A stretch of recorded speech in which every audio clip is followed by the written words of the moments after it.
waxaa maanta magaalada Hobyo ee gobolka Mudug soo gaaray wafdi ballaaran oo ka socda hay'adaha qaramada midoobay una yimid indhaynta xaaladaha abaareed ee magaalada xeebta Hobyo.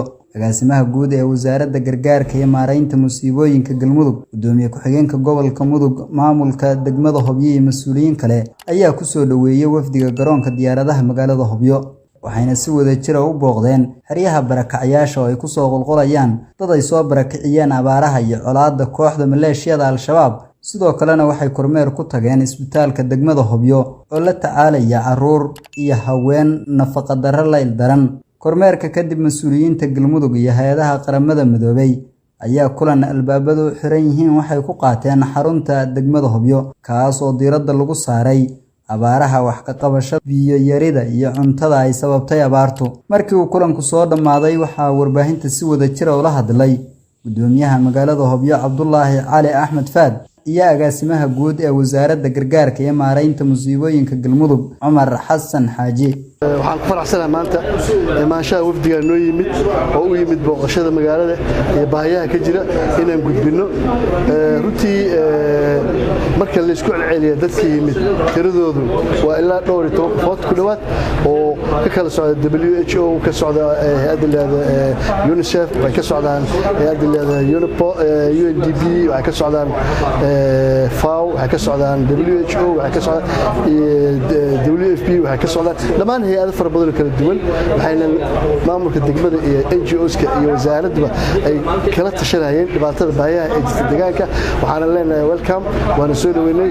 waxaan rabaa marka wixii information oo ku saabsan humanitarian ayaga naga dalbeen ee baahiyi jiray waa u gudbinay, wixii kale tan waa u gudbinay. marka waxaan rabaa inaan dila yiraahdo shaqada ay wafdiga inoogu yimaadeen inay sida ugu codsanay in uga soo jawaabaan rajeynayna. waxaan joognaa magaalada Hobyo oo aan ku soo dhaweynayno hay'ado caalami ah oo hay'adaha arrimaha bini'aadanimada ka shaqeeya.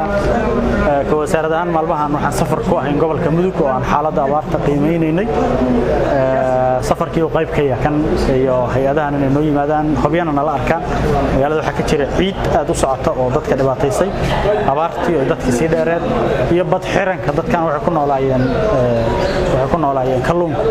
marka waxaasan tusaynay adigu si fiican u soo dhaweynay. waxaan geynay ilaa iyo kaamamna waa soo tusnay, isbitaalkii waa soo tusnay, hadda shirin halkan kula qaadanay, haddana waa celinaynaa insha Allah bilkariim. marka muhiimadda safarkan wuxuu ahay in aan magaalada Hobyo tusno bal indhaha caalamka nooc ay tahay.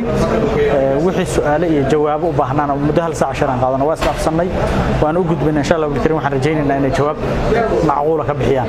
waxa laga hadlayay inta badan waxay ahayd abaaraha. waxa Soomaaliya ka taagan arrimaha bini'aadanimada waayo daran waa abaaruhu waxay ka mid tahay crisis-ka waddanka ka jiro, disaster-ka ama musiibooyinka dhacay ka mid tahay.